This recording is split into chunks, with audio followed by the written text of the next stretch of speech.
it's me, Apple Laresco. So today, naisipan kong gumawa ng vlog about sa mga pinagkaibalahan ko ngayon these past few days ng quarantine. Sorry, hindi ko na guys na video hindi ko na video yung mga ginawa kong iba dahil sobrang excited kong gawin.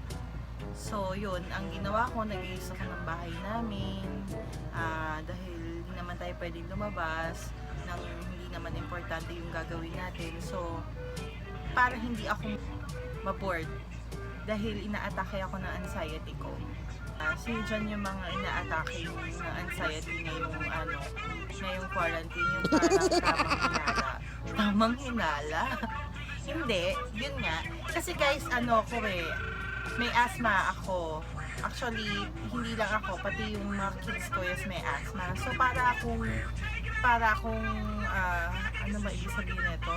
Sobrang takot ko na, alam nyo na konting may maramdaman, feeling ko is may sakit na.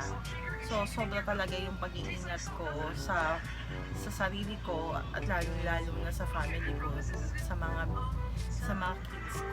Yun. So guys, papakita ko lang po yung konting clips. Ay, huwag nyo nang pansinin yung buhok ko ha, kakaligo ko lang mga beshi. Kakaligo ko lang at hindi ko siya sinusuklay. Ayan na nangyayari sa aking hair dahil hindi tayo makapagpaayos ng buhok. Kaya bumabalik na yung aking hair sa pagkakakulot. Ayan, so ngayon, pakikita ko sa inyo yung mga pinagkaabalahan ko nung mga nakaraang quarantine. Ayan.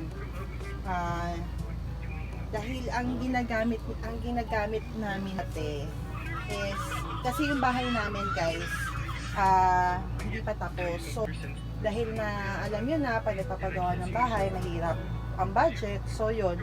Dati, ang ginagamit namin dito sa sahig is linoleum. Lagi ako nagpapalit ng linoleum. So, ngayon, ayan, pinuntuahan ko siya, guys. Mula dyan, pati dito sa labas, pakita ko sa inyo, ayan.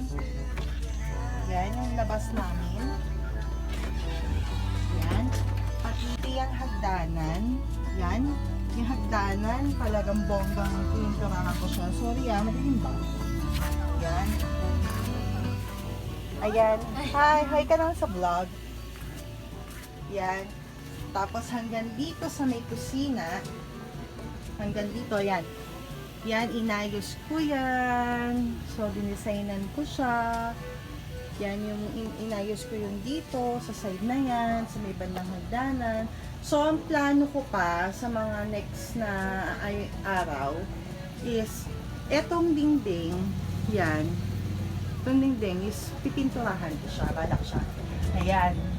So, ayan na guys, ayan na, papalitan ko yung cabinet dito, napapalitan ko siya, ayan na siya.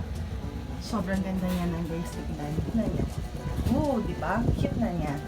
So, yon, isa-isa, tik-utik. Ayan, nagkaroon na ako ng lagayan dito ng mga toiletries. Tapos yon. So, isa-isa. Ito, pininturahan ko yung dito sa side na to. Yan, pininturahan ko din yan. Yun yung mga pinagkaabalahan ko sa quarantine. So, yun nga guys. Sorry ha, hindi ko na kayo nasama sa vlog nung ginagawa ko to. Actually, nawala sa isip ko dahil gusto ko na agad matapos siya. Ni-remind nga lang ako ng aking baby girl na bakit hindi ko daw i-vlog yung pagpipintura ko. Nawala sa isip ko. So, yun na lang. Shinare ko na lang sa inyo yung mga ginawa ko ng quarantine. Yun. Hindi. Papakita ko sa inyo yung magiging after, yung matapos ko na, may mapinturahan ko na rin yung mga ganyan. So, yun.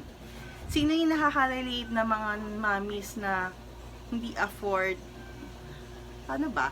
Hindi afford na gumastos ng malaki para magpaganda ng house. Hindi natin, guys, hindi natin kailangan na, hindi natin, mami ko nakikinig siya sa akin. Guys, hindi natin kailangan gumastos ng malaki para mag-ayos tayo ng bahay natin. Nasa sa atin na lang yun kung paano natin pagagandahin yung ating humble home. Yon. Puro ko yun. So, yun guys. Yun na lang. Siguro sa next vlog, ipakita ko sa inyo yung before, yung after na matapos ko na siyang lahat. Yun talaga ipakikita ko sa inyo guys lahat.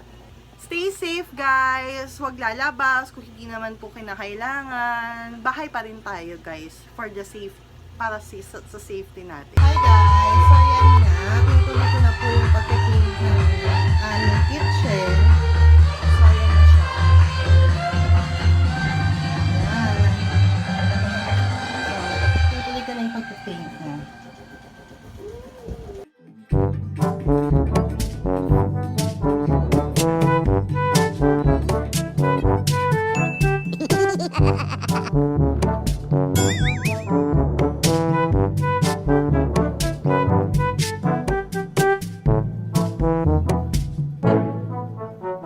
Few inches later.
Painting the wall.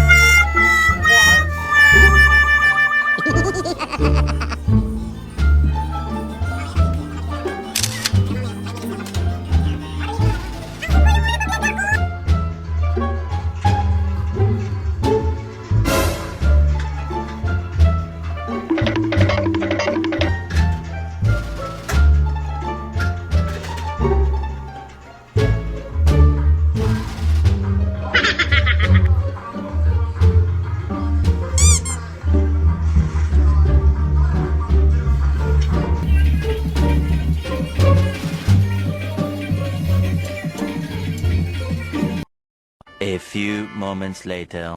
Wait lang, pakita ko sa inyo. Napinturahan ko na po yung half yung wall. Ayan, half na yung napinturahan ko. Yan, more pa. Ayan, guys. Siya naman nagtutuloy ng pagpe-paint. Ayan. Siya naman po ang magtutuloy ng pagpe-paint. Tapos itong sahig namin, guys, first coat pa lang yan. So, tutuloy ko pa yan. Tapos plano ko po, maglalagay ako ng shelf. Maglalagay ako ng shelf dito para sa mga plants, ganun. Kasi nakita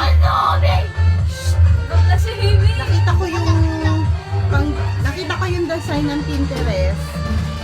Nakita ko ng design sa Pinterest para sa maliliit na mga kitchen. So, ayan. Doon ako nakakuha ng mga idea. So, yan guys. Happy lang. Bye. So, guys, ito na. Andito na po ako sa kabila.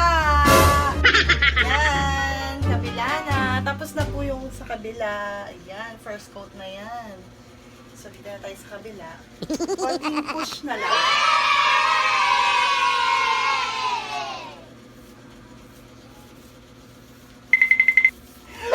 Ay. Sama ba yan?